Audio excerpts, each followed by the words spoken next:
Hey, this is Sven from Aborted, and I like poo-poo, and I'm blowing it out on Capital Chaos TV. Yeah, you're calling Belgium. Everything's all right, man. It's we're in lockdown week 5 or something. I forget where we're at, but yeah, something like that, week 5, and it just got prolonged a couple more weeks. So looking forward to not leaving my house ever. Well, I mean, they're just pushing it back every couple of weeks.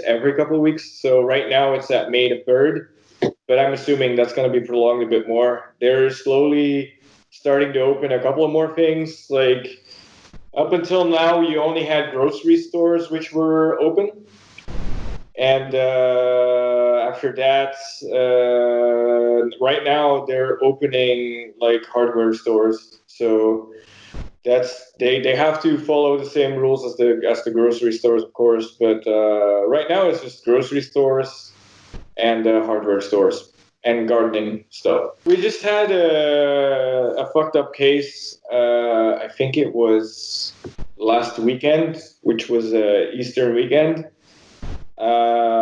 There's way too many people outside doing fuck all to respect the rules. So they were giving a lot of fines. And there were 2 kids that were on a motorcycle or a scooter, and the cops wanted to stop them to ask them what they're doing, and they tried to flee the cops. So there was a chase, and one of the kids died in the chase. Ironically enough, drove into a cop car. Oh, wow. So the next day, I think there was like 70 kids or something that were throwing rocks through windows in Brussels and like attacking the cops. They had to bring out the riot gear and water cannons and all that shit. But I mean, to me, that's just stupid people doing stupid shit. So as far as the rest, I don't really think there's any protest from people. It's just like people just want to, at least the majority, to say it that way, they just want to comply and just get this shit over with as soon as possible. Well, I got into music, at least into metal, when I think I must have been 15, something like that. Maybe a little younger even. When I had a bunch of friends that started a local band here, and I was always hanging out with them. And there was a lot of metalheads back then in the school I was going to, so I automatically kind of fell into it. And of course, I loved it, and it kind of went from there. Aborted started towards the end of that, and at first I was just like writing vocal patterns and lyrics for the local band of friends of mine, because their singer apparently wasn't able to do that himself.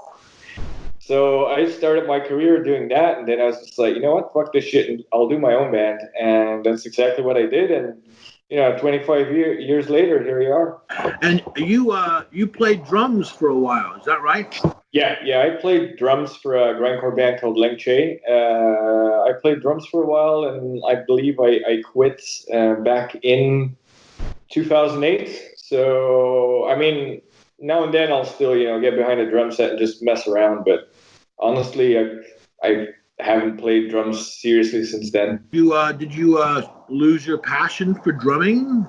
No, I moved to Israel for my ex-wife, and that meant I quit that band that I was in, and I also didn't have a drum set where I was. And it was, in that place, it's very hard to get all that shit together. So it kind of happened out of necessity from where I was. Yeah, that was one of my first shows. I think it was Biohazard and Body Counts and stuff like that. That was one of the first shows I went to. Like they played maybe like half an hour from here, 20 minutes.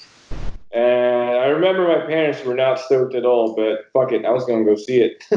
Do you remember your first stage dive, or maybe even your last one?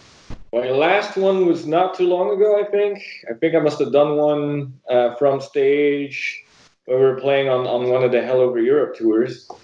My first one was at a local festival here that used to be called With a Dragon's Blaze, and I believe it was for a band called Inhume.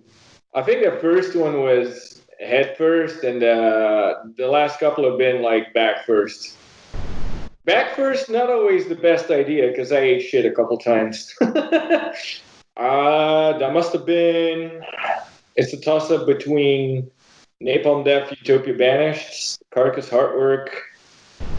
I think Pantera, Vulgar Display of Power, and what else came out that time? D-Side Legion.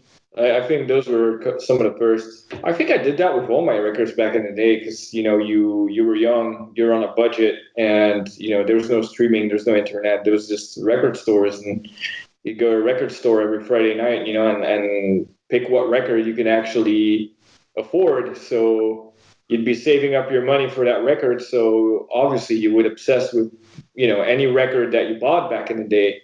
And almost all the records I used to listen to left a big impact on me because you'd be listening to it for a long while because you're saving up money again to buy the next one. But a record that I absolutely obsessed with was the first Suffocation full length. Wow. Yeah, that one for sure. Jesus Wept, and then all the records after that. Suffocation's always been a band that's like it's one of the main reasons that I'm doing what I was doing. Another one was Symphonies of Sickness of Carcass, Utopia Banished from Napalm Death, the old G-Side records, the old Cannibal Corpse records, Death, the classics back then. Do you have a vast collection of music? Do you have any one that's like your most prized collectible?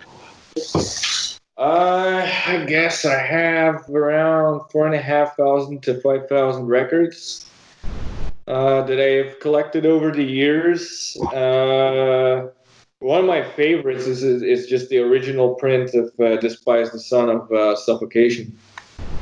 For sure. Yeah, in the US there isn't. In Europe you don't have so much choice. I think you have Google Play, Spotify, or Apple Music. That's the only real options we have. Pandora doesn't really exist here. But I think Spotify for me, yeah. And I'm still using it, so yeah, you can do that. You get a lot of the algorithm will offer you a ton of options as well. So there's a lot of that going on. And the good thing about Spotify is the more you use it, the more it knows your music taste, and it gives you better suggestions of what you should check out and bands you otherwise might skip past, get your attention now. So that's a pretty cool thing. I don't see the behemoth too much, maybe a little bit because we've incorporated like some black metal here and there into it. But other than that, I wouldn't really say we have behemoth riffs or anything. Cannibal Corpse, I mean, they're I think they influence every death metal band out there in a way. Nothing but respect for the band, obviously. They're great guys. They're fantastic band. I don't know. It's hard for me to say like that's what we are. I'll let other people do the judging. I think there was a very unique and fantastic energy that whole day. I remember when I got there, I felt like a pile of shit because my flights got completely screwed up by British Airways. And I think it took me 32 to 34 hours to actually get there. Like when I didn't get any sleep because of them canceling or postponing flights, I ended up having a hotel room for 2 hours, and that's it. And then I had to show up when I landed without my bags or anything, straight up go to do maternal thing. So I was dead. I was completely fucked, and everybody was super open and nice. It took me a while to, get used from being a European, get to Americans who were very outgoing and friendly and all that, and get used to that. I was super tired, but the energy was very positive. Everybody was super cool. There are a lot of talented people, and Big Gordon was fantastic, guiding the whole thing. He has a certain energy about him. He really knew what he was doing, what he wanted to get out of everybody, and it was a unique and fantastic experience. play a little bit of everything. To be honest, I prefer action games a bit more. I do like shooters quite a bit, but like I'm not so much into Dark Souls. That's more Ian and Ken's kind of fields. I'm lying somewhere in between. Does the world still look to America for leadership?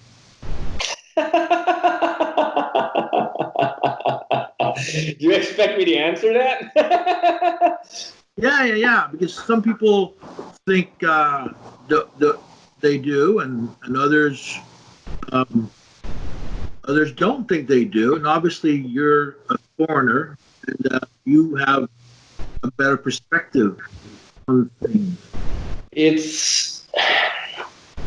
I can only judge by what I see and the information that I get, but I don't like to get into politics, but let's just say some of the decisions that were made or lack thereof, I think is definitely influencing people's views if they're looking at America as a world leader. Or I mean, obviously you're a very powerful country, and I love the U.S. There's a lot of great stuff about there. We have 3 American band members. We tour there all the time, and we obviously have a very positive experience with a lot of Americans, regardless of what, if they're Republicans or Democrats or whatever. I don't give a shit personally. Everybody's entitled to believe and vote for what they want to. I just hope that people do some research and actually vote with their brain, and actually think about it. It's a shame that let's just say this way, to foreigners, it comes across as it being a bit more of a media circus than actually politics, and it's a shame. Yeah, it's I think they're only doing 3,000 of them worldwide. So yeah, I mean, it's a digipack in Europe and or rest of the world, I guess, and a jewel case in the States. Something that was decided without us knowing, but I haven't seen the jewel case yet, so hopefully it turned out cool. I have some of the digipacks here, and they turned out really cool. So whoever ordered the pre-order bundle from Indie Merch will be getting a digipack. I know we wanted to make an action figure, but that's still something we're going to do.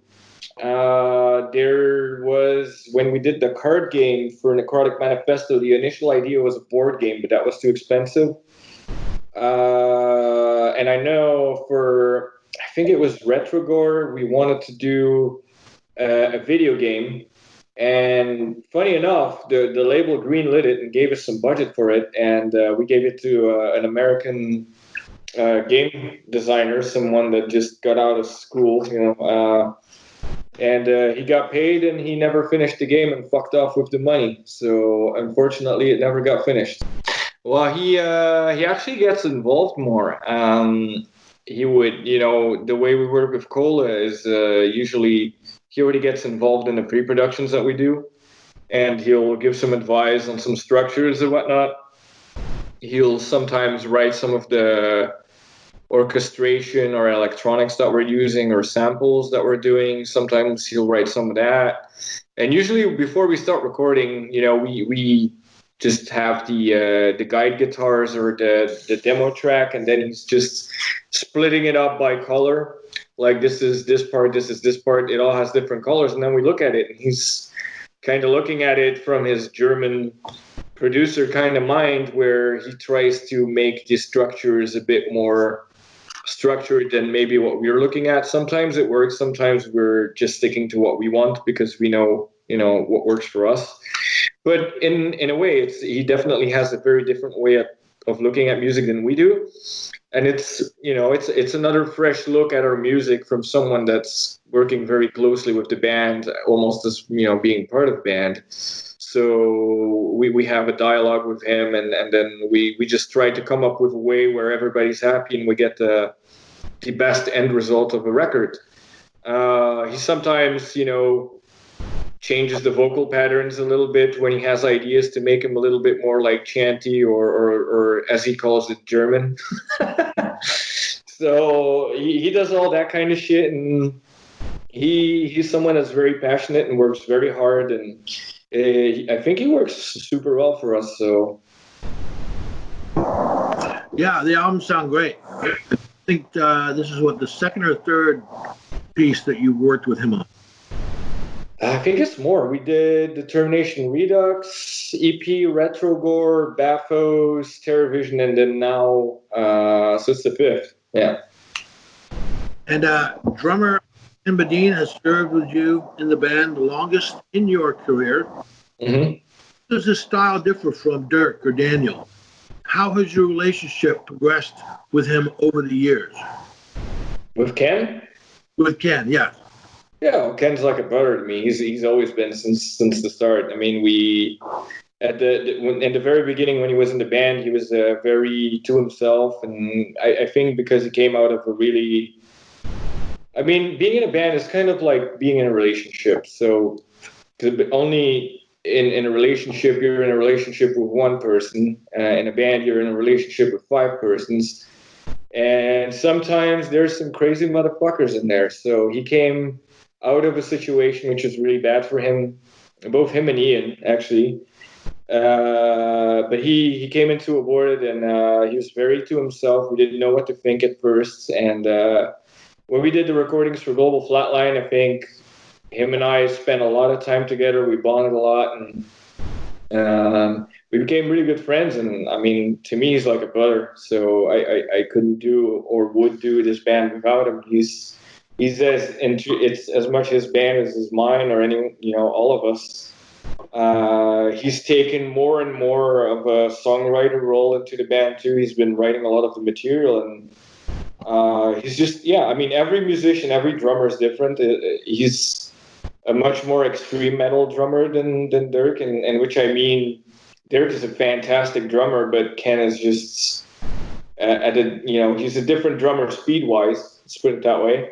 But they're both absolutely amazing drummers in their own ways, and I can only say that I've been super fortunate and lucky to have worked with both of them.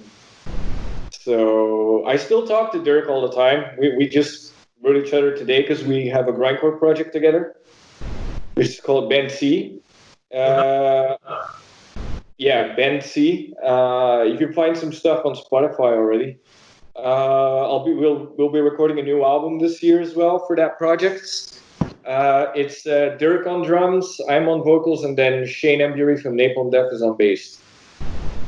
Oh wow, that sounds exciting.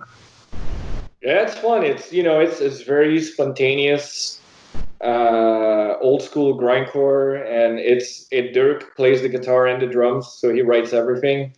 So it's his baby, and then Shane and I come in and we do our stuff. But it's fun.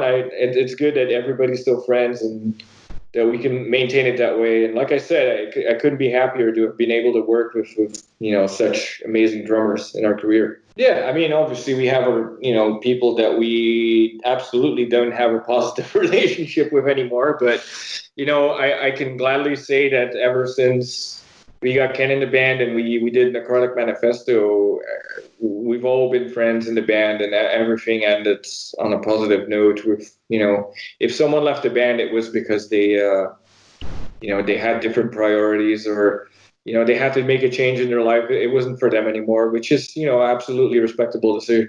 Well, I can only speak from our experience, not to bother or bore anyone with our financials, but since our merch bill and everything was paid, we had visas to pay, we had deposits, flights, and all that crap. I mean, we lost close to $60,000, so that's quite something. And I hope with people hopefully buying some shit online, getting the EP, buying some merchandise, that we can at least cover the debt and move on. Have the fans stepped up? So far, yeah. The additional problem is that our merch company, Indie Merch, is also due to the pandemic. they're working on a lower capacity because they also have restrictions. So they're only shipping out slowly. So and you know, next to the fact that you know so many people are out of work, so it's we're not in a place that we could be like, hey, come on, you know, give us your money. I don't believe that. I think if people can support us and you know buy a shirt that they were planning on buying or whatever when we were on tour, buy it online if you can. It means a lot, and you know you're helping us a lot with it. But obviously, we also understand that it's a fucked up situation, and everybody's gonna you know make it. We are not in any place above the fans to be asking for money. Without fans, you don't have bands either. So it's we just want everybody to be okay. I honestly don't go on them too much. I was on Facebook a little bit too much the last weeks, and all I get is Trump this, Trump that, Trump, Trump, Trump, and I'm not even from the States, so I don't give a fuck. So honestly, it's like it's interesting to see all the weird stuff come out and all the conspiracy theories and the 5G is responsible for COVID. And I mean, I don't know where you get that shit, and that you know, believe what you want. Everybody's entitled to believe what they want to, but I don't understand. It's a weird time, and you see a lot of people, I guess, have too much time and or are too. I don't know. I don't know what to call it. It's weird to see. I just hope the spirit goes away and everybody can go to a normal way of living, and maybe they will also realize what a fucking cancer in a way social media is. And we can't wait to get back out there and you know be able to play shows. It probably will take a while, but in the meanwhile, we're just working on a record, and it should be out somewhere next year. In the meantime, you know, hope everybody enjoys the EP and stay